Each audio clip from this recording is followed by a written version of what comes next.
All right, good afternoon, Chattanooga. Welcome back to What's Happening in Your Neck of the Woods. I am your talk show host, Dr. Elenora Woods, and we are so excited. First of all, I just want to say thank you to all of our listeners out there in the audience for supporting us. All of our guests that come on the show, we thank you every week that you come on. All of our people that are involved with the radio station, our team, our media team, Robin Rose and Michael Slyman, who make sure that we come live every Saturday and that we have continuous music 24/7. We want to thank those guys because without them, we couldn't do what we're doing here. I just want to, first of all, before I dive into what we are really going to talk about today, just say congratulations to the National Action Network and our great founder, the Dr. Reverend Al Sharpton, who are putting on the 35th National Action Network Convention going on right now in New York City. I've been watching them from here and other places I've been outside the city. I couldn't make it there this year, but it is grand. It is grand. I want to congratulate them for our new headquarters. We now have a new headquarters, a $6 million headquarters located in New York City that belongs to us. We are super excited. We are debt free from our headquarters. I want to thank all of those people who made that possible. Shout out to Tennessee. Tennessee is in the house.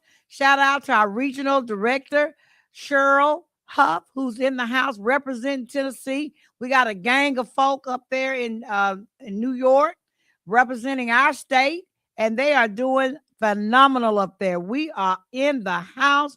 Cheryl Huff has won a couple awards this year on the national level. Congratulations to Middle Tennessee chapter for bringing home the chapter of the year award, which is not something small. That means she's been on the ground. She has mobilized National Action Network all across the state of Tennessee. So I want to say congratulations to my sister, my queen, for a job well done. She pulled me in, and she has been relentless.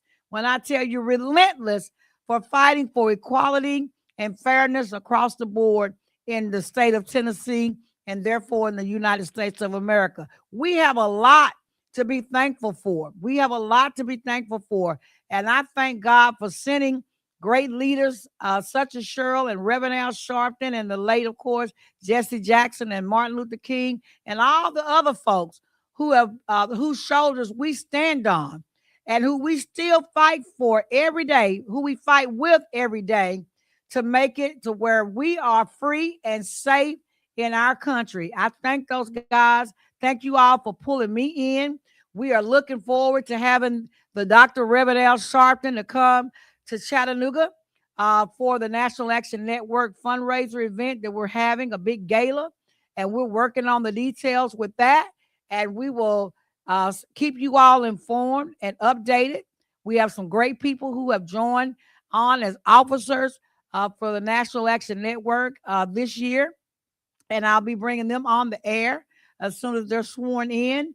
We are very excited. Nan is on the move. And Chattanooga Nan is right in there with them on the ground with our boots on, strapped up and ready to go. We have a lot of stuff we've done. We have a lot of stuff that we're going to do. And yes, we are working across the aisle with folks because it takes us, not just me, not just you. It takes us to solve our social ills. And when we see any form of inequality or injustice, it is our job to fight and to hold people accountable for what they are supposed to be sworn in to do. And so you can see us here fighting in New York, walking, fighting, and making sure that we have the rights that we have today. And one of them is voting. We have the right to vote because people shed tears, blood, and lost their lives for us to have the right to vote. And right now, the Voting Right Act is on the chopping board again, is in the hands of our judges, our Supreme Court justices, and we will not lay down. We will not lay down. We didn't lay down then. We won't lay down now. And if our forefathers, our mothers, and our fathers, and our grandfathers, and even some good white folks walk with us, they walked with us last month in Selma, Alabama. I was there. Walking across the Pettus Bridge when the brutal attack occurred because people dared to challenge the system for us to have the right to vote. We are going to continue to fight that fight. We are not going to turn it loose because we are free. We have been freed, and we're going to continue to act in freedom. And whenever it is any type of way threatened, we're going to stand up and fight. And I just want to thank all of those folks who are fighting with us, that continue to fight with us. Chattanooga NAN, you can find us at chattanooganan.org. Sign up, be a part of something. If you're just standing back watching, then you're not a part. And if you're not a part of the solution, then you might be a part of the problem. We need everybody. The membership is $25 a year, folks. $25 a year. I spent $25 yesterday at Chick-fil-A buying some sandwiches and some drinks and things like that. You can afford to spend $25 a year to fight to keep your freedom. And I'm going to challenge everybody to do that. Not just black folks. I know folks say, well, it's just for black folks. No, this is for everybody. Because if you're on the other side and you're not participating on this side, then you might be a part of the problem. So I'm challenging all of my white brothers, my Hispanic brothers, my black brothers, sisters, and brothers. I'm challenging all of us to join us here in Chattanooga. This is our headquarters here at 701 Hooker Road at the Chattanooga Civic Center at Mountainside. We have a place to meet here, and we want you all to be a part of it. Thank you for all the folks who have stepped up and said, I will be that volunteer to serve as vice president, as secretary, as treasurer, and the committee chairs, our education chair, our political chair, our minister's chair. We have about 15 positions that we need you all to volunteer. And if you're not going to lead it as a chairperson, be a vice chair, a co-chair, be a member of that committee. We need you. Shout out to all of you who have already paid your dues. You don't have to pay me directly. You can pay for it online. That's chattanooganan.org. And again, I want to say congratulations to the National Action Network on their 35th National Convention and anniversary. Some said they wouldn't last 35 days, as they said today. Some said they wouldn't last 35 months. Some said they wouldn't last 35 decades, but they have lasted 35 years. Shout out to the Reverend Al Sharpton. We love you. Your board. Thank you for keeping us where we are today and fighting for us on the trail for justice. No justice, no peace. So I just want to say that. Now, keeping that in mind, this is where we start on the local level. We have some very important elections coming up. And I want to challenge everybody. Number one, if you're listening to me, and I'm going to post this everywhere, check to see if you are registered to vote. Now, it may be too late to register to vote in the primary, but it is still not too late to register to vote in the general election. So we need you all to still register to vote. And if you think you're registered to vote and you don't see your name, you may have been purged because you didn't even answer to a card that was sent out to you. You need to register to vote. So we want you all to go out and go online. You can go online. You can go to the Hamilton County Election Commission and register to vote online. We want you to do that. I'll have that email or that website for you to register to vote online today before we're finished. But now, this Thursday, the Chattanooga National Action Network is joining with the Tennessee Democracy Network and the Pi Omega chapter of Alpha Kappa Alpha Sorority Social Justice Committee to put on the number one, I call it the number one candidate uh, uh, candidate forum. I'm sorry, candidate forum here from 6:30 to 8:30. And that is the candidate forum for the commissioners. I repeat, the candidate forum for the Hamilton County Commissioners will take place and go down right here on April the 16th, this coming up Thursday, from 6:30 to 8:30. Now, let me tell you who we have scheduled to be here. For County Commission District 1, we have Mark Herndon. I'm sorry, Gene Shipley. I apologize. Let me make sure I get it right. Hold on. Yeah, I'm sorry. Gene Shipley, Republican representing District 1. I got to get my right sheet here. Let me go with the sheet. I got everybody's name on there right. Commission District 1, we have Gene Shipley, who is a Republican, who is being challenged by Mona Petro. That is for County Commission District 1.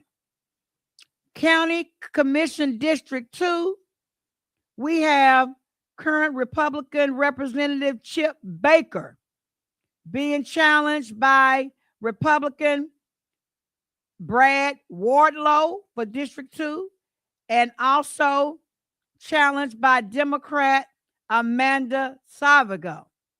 I'm going to say it again. District 2 has 3 people running for that seat. We have the incumbent Chip Baker, the Republican. We have Brad Wardlow, a Republican, and we have Amanda Savago. I think I'm pronouncing that right.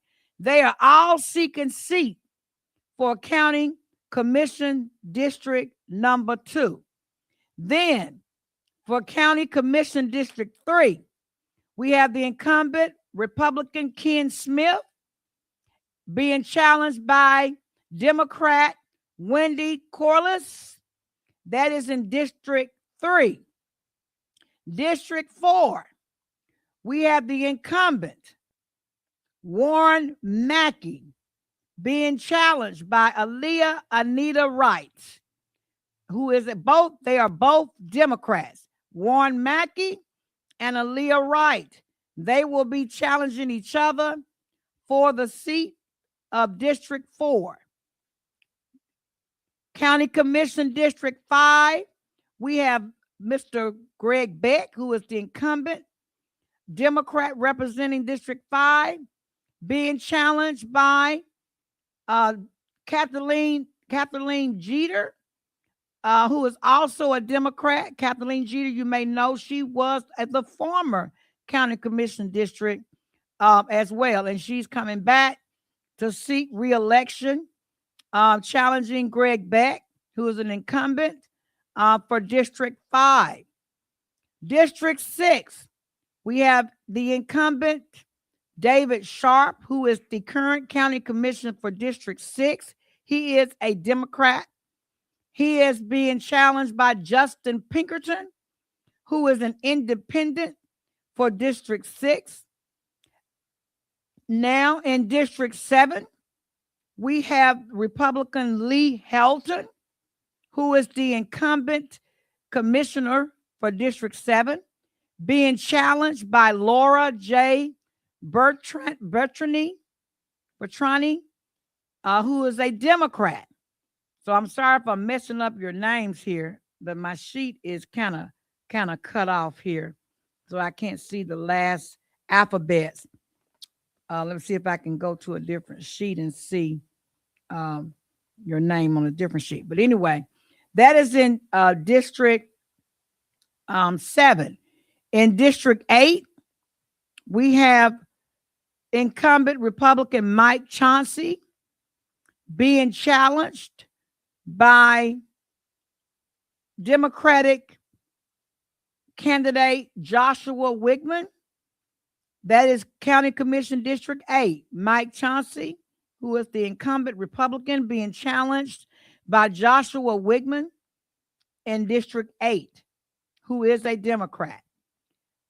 District 9, We have the incumbent Republican Steve Highlander, who is being challenged by Donna Christian Lowe, who is a Republican in County Commission District 9.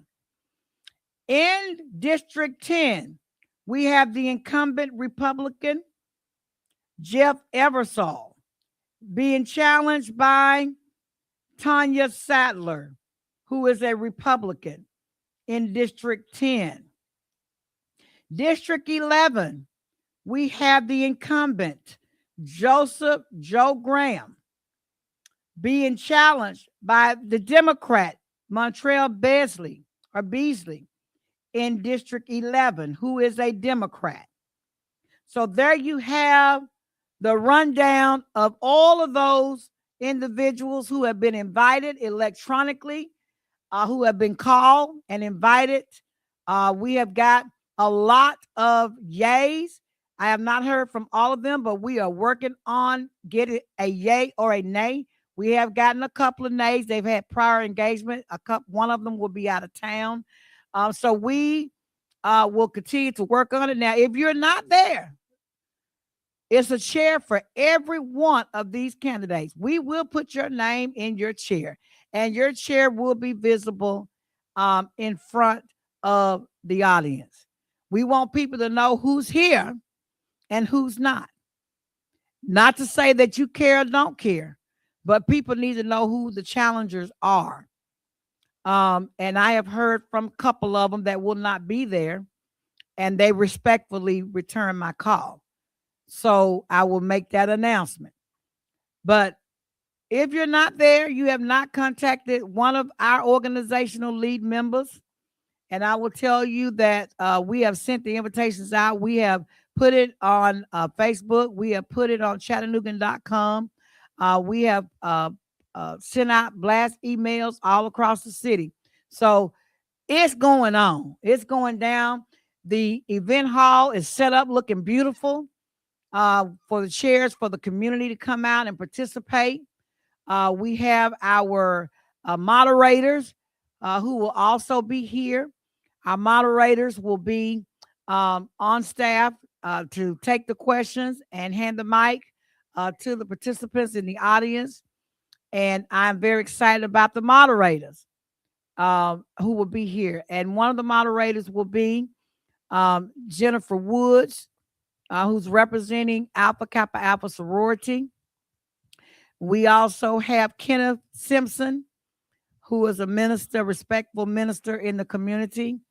And we also have with us that will be moderating Kelvin Scott, who is a very well respected community person and advocate, and myself, who will be moderating this event. So you don't want to miss it. I want to give credit and thank yous to the Tennessee Democracy Network, Julia Bates, who's been really working hard with us to make sure that this goes off very well with their organization participation, and Pi Omega chapter of Alpha Kappa Alpha Sororities Community Social Justice Committee. And yes, to the members of the Chattanooga National Action Network. It's going down, y'all. It's going down. So we want to see the community participate. If you want to know who's representing you or who's asking for the job, and you are the boss, meaning you're the voter, then you need to come and interview them and see if you want to hire them for the job. And the only way that you'll know whether or not you want to hire them for the job is to come and hear about their platforms and ask them questions that are of interest to you. And so I invite the entire city of Chattanooga and the county to come out, because we have representation from District 1 all the way to District 11. So even if you live in Soddy Daisy, we have representation that will be here to ask or answer questions of you. So please show up. Please show up.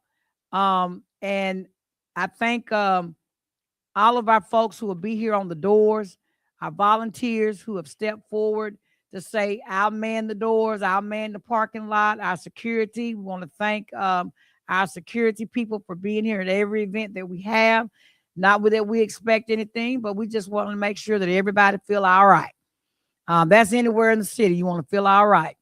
So thank you for Cheryl for being a part, Cheryl Bryant, for being a part of that policing to make sure that everybody in this building and in the parking lot feel safe. We will have run over parking spaces in the facility. We partner with them to use the parking lot if we run out of parking space.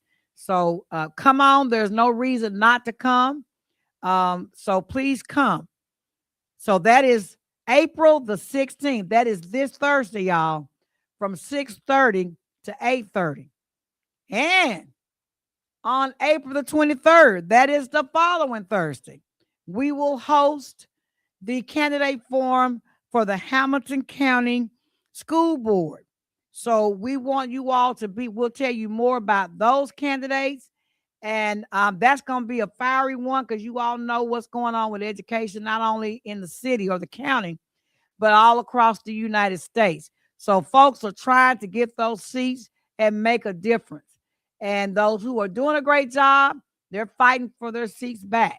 So we want to encourage you all to come out again on the 23rd, same place, same time, 701 Hooker Road from 6:30 to 8:30. They give everybody enough time to get off from work, get them grab a bite to eat, and come on out to participate in our forum.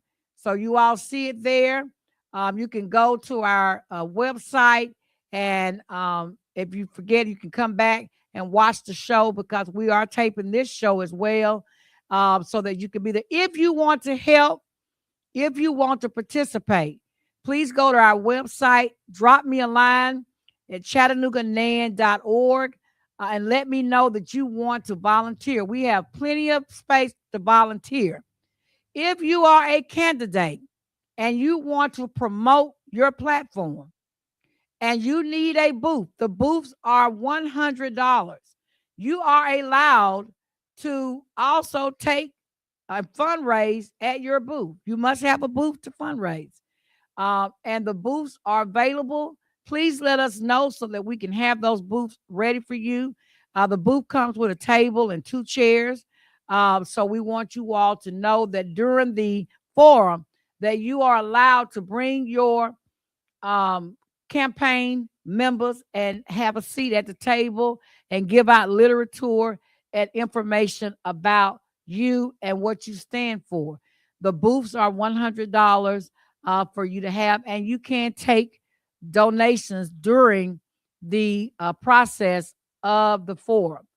And you can drop me a line if you're interested in having a booth. The booth, you can call you can text me, or you can go to the website at chattanooganan.org. We have our website there. If you can pull up the website, I don't know if you can pull the website up, but you can also call us from that website. We will get the information, but the best way is just to drop a line, and please leave your name and your contact information so that we can contact you back.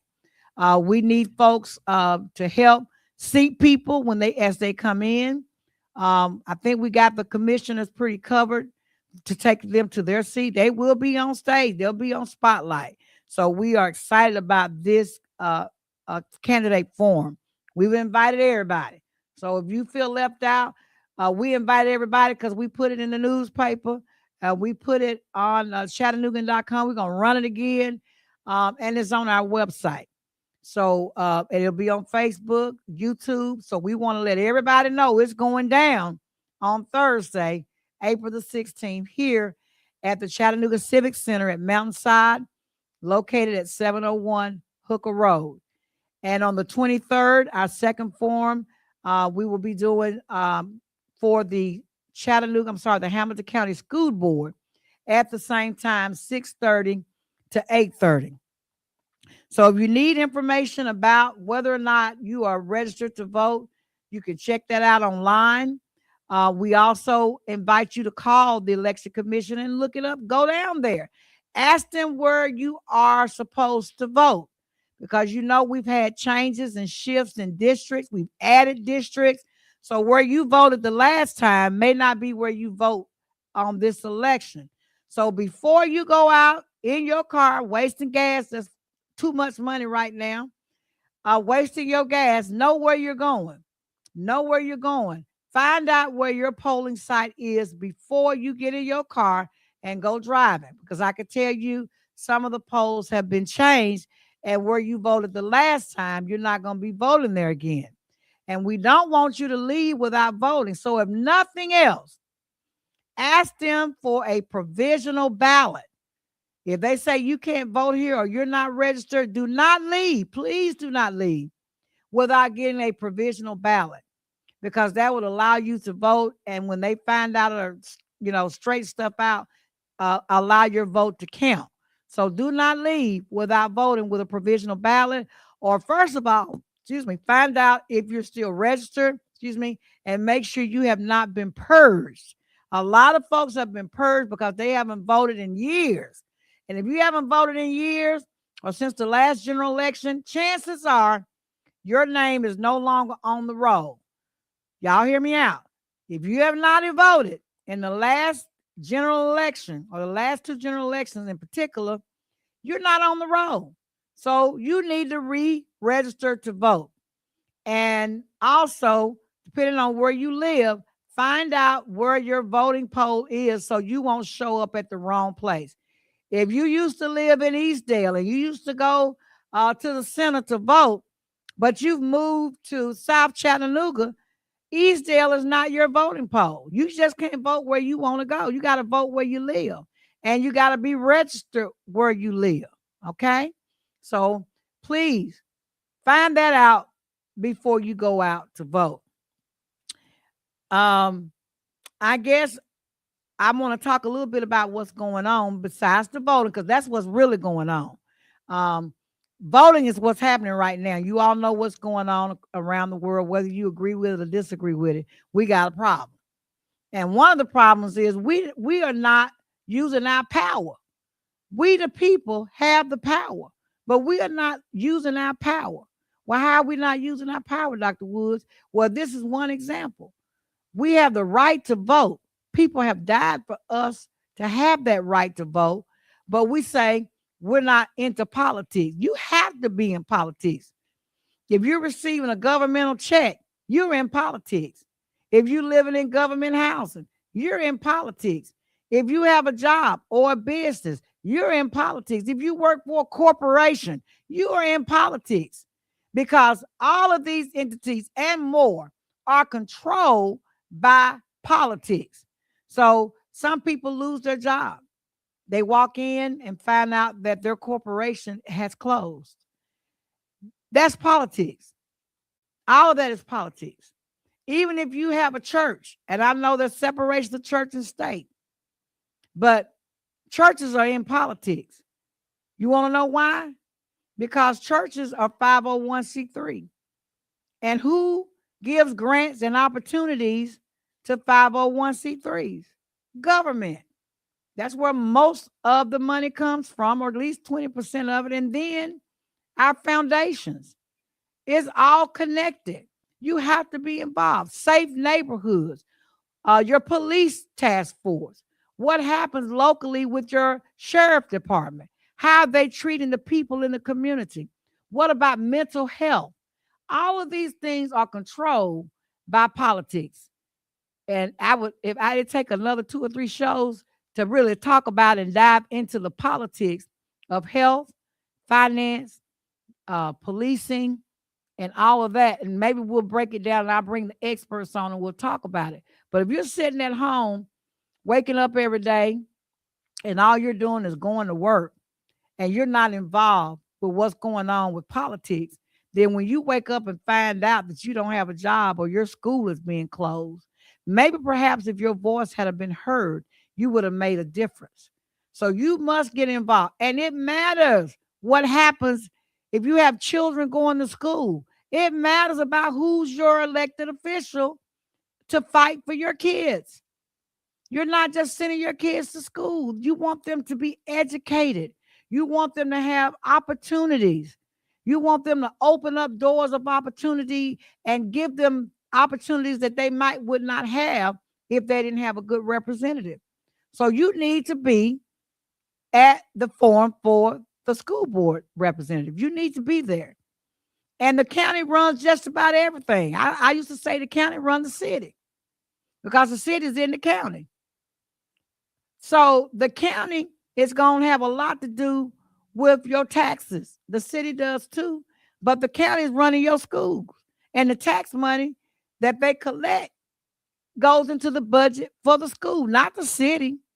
You know, you got to learn who's who. You got to learn what the mayors are, what their roles are, what separates the county mayor from the city mayor, what's the responsibility of the city mayor versus the county mayor, so you don't be yelling at the wrong person. You got to know what's under each governmental entity. What do they do? What do your representatives do? You know, they're supposed to hear you out. They're supposed to be coming to your neighborhood meetings. Do you go to your neighborhood meetings? Are you a part of your neighborhood association? Chances are, if you're not, you don't know what's going on the street where you live. You see? So don't say you're not involved in politics. Well, maybe you're not. So maybe you'll just let other people decide what happened to you and your family and your children and school and your job. Maybe you just put it in the hands of other people. Some people just like that. They whatever y'all want to do. If I don't have a job, I just don't have a job. Then you back in the government hand again. Because now you're going to need them to take care of you. You're going to need them to give you housing, food, help take care of your kids. They might even take your kids. So I've seen that. So please, you all, if you don't hear nothing else I say today, get involved with your local candidate forums and your elected officials and hold them accountable. If you give them the job, I'm interviewing 2 people now in my business. If I give them the job, I'm going to hold them accountable for doing the job. And when somebody does not do their job, then we got to talk and we got to maybe do a little write up. And then if they continue, maybe we have to fire them. Some people need to be fired because they just won't act right. So if you have a representative that's representing you now and they haven't done right, then you might need to be at this forum because everybody is being challenged. So some people say, I'm sorry, but it's too late to be sorry because you've had how many ever years you've been in office to show us different. So that's what I'm saying. You have to be involved in politics and you have to hold these people that you gave the job to, whether you voted for them or not. They got the job. So they're on the job right now. And they owe it to you to be accountable and to hear what you have to say. And I always say the neighborhood associations move the needle. So if you're not involved with your neighborhood association, which is the collective voice of the people that live in your community, then you don't have anything to say because you're not involved. So when they come and bulldoze your house over, tell you that they're fixing to tear down all the houses in your neighborhood and build some apartments, don't start fussing now, because the time to fuss was when the developers was having the meetings to decide whether or not you wanted it there or not. Now that it's past the agenda and everybody's voted yes, it's too late to say, but well, wait a minute. So you got to know what's going on in your neighborhood. And the best way to know what's going on in your neighborhood is to be connected with your neighborhood association and to make sure that you hold the officers in your neighborhood association accountable too. Because some of them might need to be fired. You might need to replace them. That's why people are out knocking on your door right now. They're saying, I want the job. I'm better than this person. Please vote for me. Let me hear, what do you want me to do? What have you not had done for you from your representative now? That's why they're all being challenged. There's not one person on this list that's not being challenged. And I've seen some cases where elections have come and they've not had a challenger.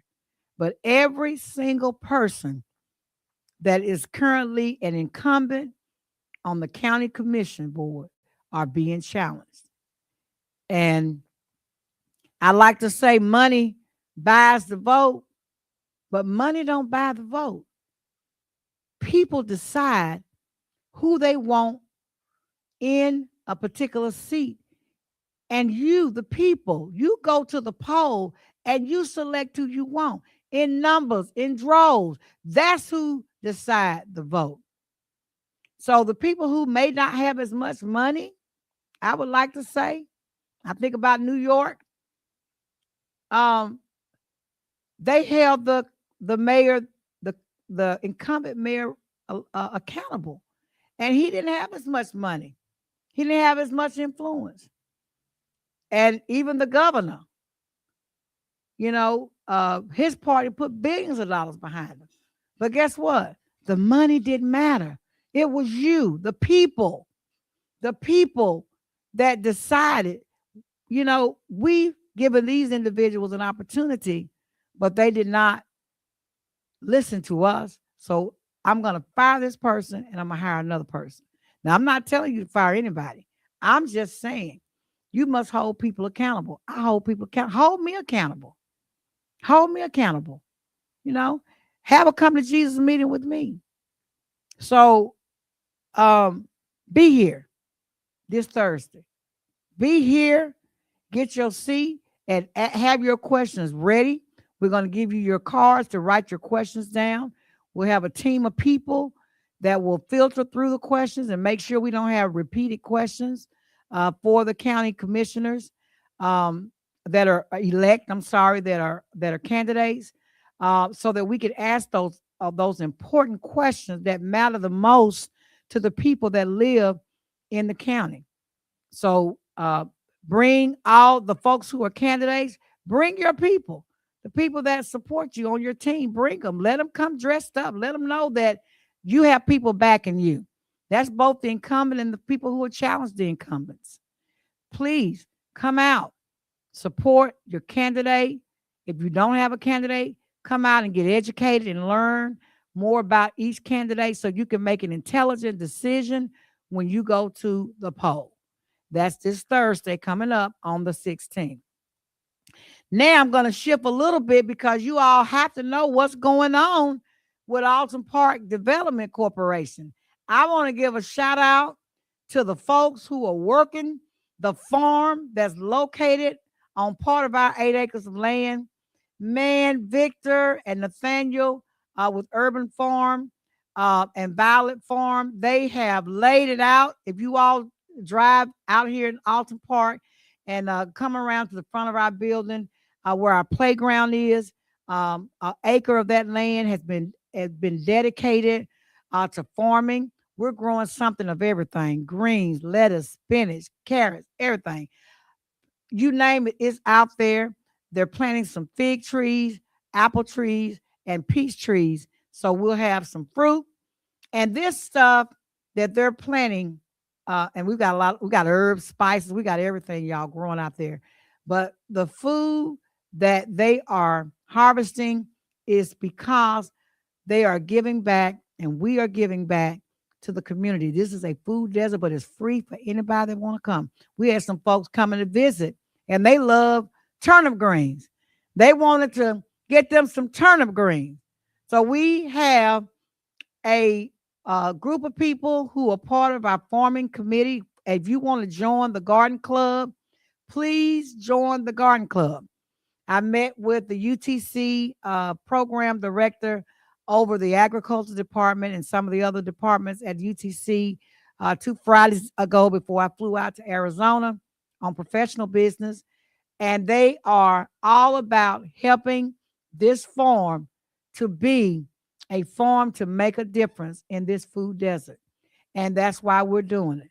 There's no grocery stores out here. You know about you. If you all live in Alton Park or you come out in Alton Park, you know, especially over here on this end of Alton Park, we are located directly across from Emma Wheeler Housing Projects, good neighborhood. But the people need food, and not just in Mawilla, but people all around in Alton Park and other parts of the city. We've had people come from East Chattanooga to get food from the garden. So they're harvesting it. They put them in the ground. The greens are already up. I saw that. Some spinach, some tomatoes. So we've got some stuff that's growing already. Trees are put down in the ground. If you come, you'll see it's a big transition going on over here. And because this was a school that was built in 1963, the unique thing about this school that was built during the civil rights movement was that it was built well. When I say it was built well, it was built well. It was built for black children only. It was segregated. But when I tell you they built this school, every room that was a classroom has a bathroom. Every room has an exit door to outside. So if there's a fire, they just go right out the door. If they have to use the bathroom, they just go right in the bathroom. And the kitchen, I call it the cafetorium. The kitchen is a commercial kitchen. They have a 3-part sink. They have the 2-part sink. They have the separate sink to wash your hands. They have the hood that's required for commercial kitchens. They have the dishwasher that's required for commercial. We have everything we need. We just have to renovate it. So we are raising funds to renovate it. Because you can imagine since 1963, it needs some update. But the stainless steel sinks were kept up immaculate. There's something about back in the day, they took care of stuff. But we need to update some equipment, things like the coolers, the stove. Now there's more requirements. The fire department came and visited as we were trying to learn what all we needed to do. We have the hood. We need the ouncil. The hood works just fine. Turn it on, it sucks smoke out. The light still works over it. So we are raising funds for that. Also, our African American Museum, the Chattanooga African American Museum, is up and going good. We had some folks visiting here yesterday from Missouri that toured it. And I'm telling you, I am so proud of the African American Museum here. We have some real artifacts here, thanks to Mr. John Edwards, the owner of the Chattanooga News Chronicle, who's the go-to person for Black history. We have the Black inventors on display in our gallery right now. We even have artifacts of slave sales papers that are encased in our museum. You just have to be here. The kings and the queens, the pictures of them hanging up on the wall. We have a Howard High School Hall of Fame, all the history of Howard High School. If you were something in Chattanooga, ministers or community leaders, you are in the museum. We are still putting people in the museum, but not just locally, people who have made a difference in the lives of African Americans, and not just African Americans, people of color. We are working every day to build that museum up. So our next major project, which you've already started, is to put the first Statue of Liberty that was presented to the United States of America and gifted from France, which was an African American woman with chains, an African American woman. We are raising the money. We have the artists who are working on the sculpture, a life-size sculpture, to place in this museum, right in the front entrance. And we've raised about $10,000. Our budget is about $50,000 to continue to finish this project. We are working on that. I'd like to thank everybody that have given money so far and that are continuing to pour in money for the African American Museum, because it makes a difference. This is the only place that I know of, and you all can correct me, the only place that I know that they are teaching pure African history. And I want to thank our professor, Harold Bryson, for being that person who has almost 60 years of experience. He has his master's in education and background in history. He teaches that class right here as the educational component of the Chattanooga African American and Educational Museum. You all must sign up for that class and get yourself educated about the history. I have been just blown away, and you are still in the dark. If you don't know your African history, whether you black or white, if you don't know African history, you are still in the dark. You are not that educated. If you don't know about the history of African Americans and our journey in this country, and we didn't just come from Africa, we come from a lot of other countries. We were slaves from all different parts of this world, this United States and the world. So come join us. Go to our website and find out when the next class is. Again, thank you to Professor Harry Bryson for bringing us all this good education. Thank you for educating me. I now feel almost completed. I thought I was educated when I got my doctoral degree. But I'm reminded every day is all I know is I don't know nothing. And as long as you stay right there, you'll stay open-minded and you'll continue to learn.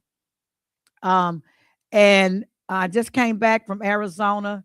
I spent a week and a couple of days out there in Arizona learning more and continuing my fellowship in oil implants. And it was a very amazing experience. We got hands-on. I placed a bunch of implants while I was there. And we got to really work on real people. This was a hands-on. Only a group of us from around the country were invited to participate in this hands-on course with placing implants and learning the new technology. I want to let you all know there are robots now. We have artificial intelligence in dentistry that we input the data and the robot places the implants. Haven't seen them cutting the bone yet. So, we still got a little job, but we are still trained to operate the robots because we buy the robots. The robots are about $200,000 right now. And there are only about 300 dentists in the country that has one. So I'm working on getting mine. But it's amazing the technology that artificial intelligence is bringing and how more efficient it is than man. And I thought we were pretty smart, but a computer, a robot can place implants in at 4 or 5 times the speed that humans can do it, and with accuracy. We use all kind of devices to accurately place your implants and do bone surgery to reshape your skull and bone so that you'll have a beautiful smile. But when a robot does it, when we teach the robot and put the information in the robot and he does, and we sit back and watch it and guide it, it's amazing. It may take me to put 10 implants in. It may take me 2 hours, maybe 3 sometime if I'm having to do bone surgery to correct the bone. But a robot can do it 3 times as fast. So I was just amazed. So I want to thank the folks for giving me the opportunity to go out and learn more about that. So now I thought I was good before I left, but I'm real good now. So you all come on out and let me give you a tour if you like a tour. I'm going to set up a tour to come through my practice and actually see what we do in dentistry to make people's lives better and change lives. I have a portfolio of pictures of people before and after, thousands of cases that I've done.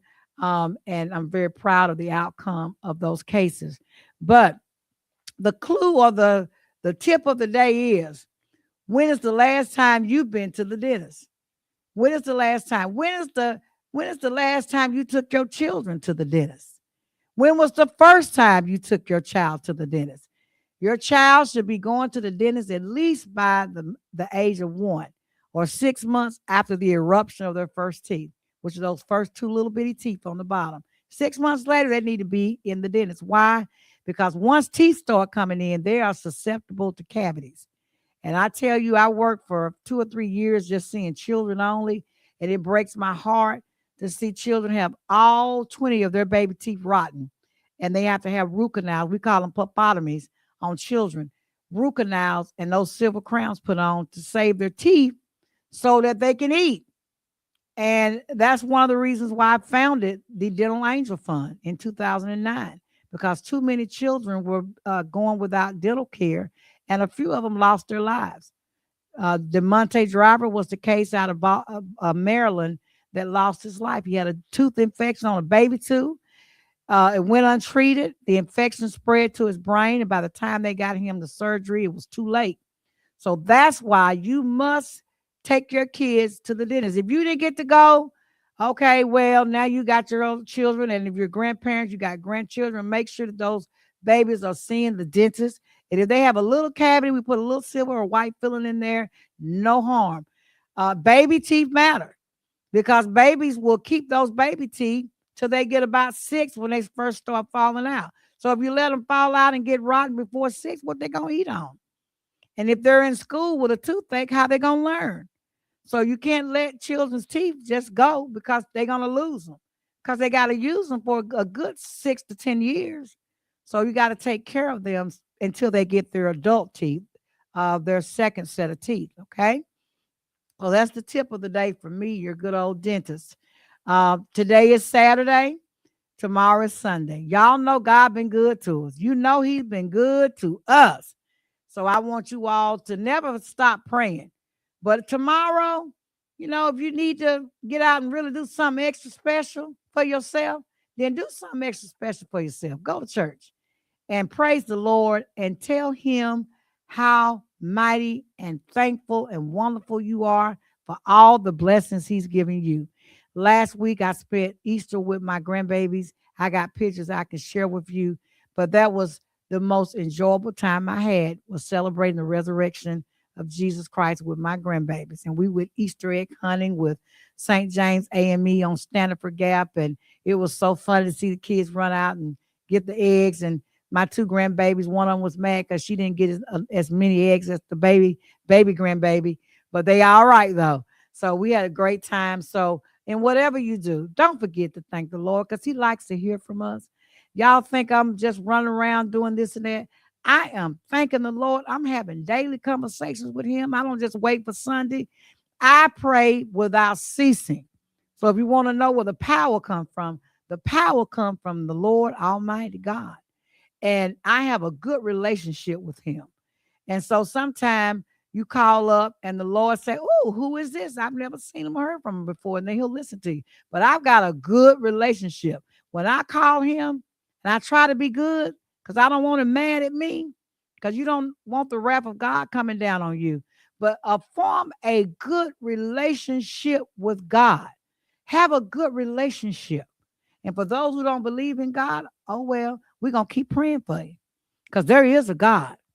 No matter what God you serve, there is a supreme being, and his name is God for me. And with that, I have been given the 0 minute. I do want to say thank you to my pastor, Pastor Paul Warfield, over at Greater Emmanuel Apostolic Church for putting up for me for being gone so much. But I love my church. That is a great church to come to at 400 Tunnel Boulevard. Come by and see us. We the friendly folks sitting on the hill on Tunnel Boulevard. And with that, peace and blessings. And you all have a great weekend. Till next weekend, I'll see you then.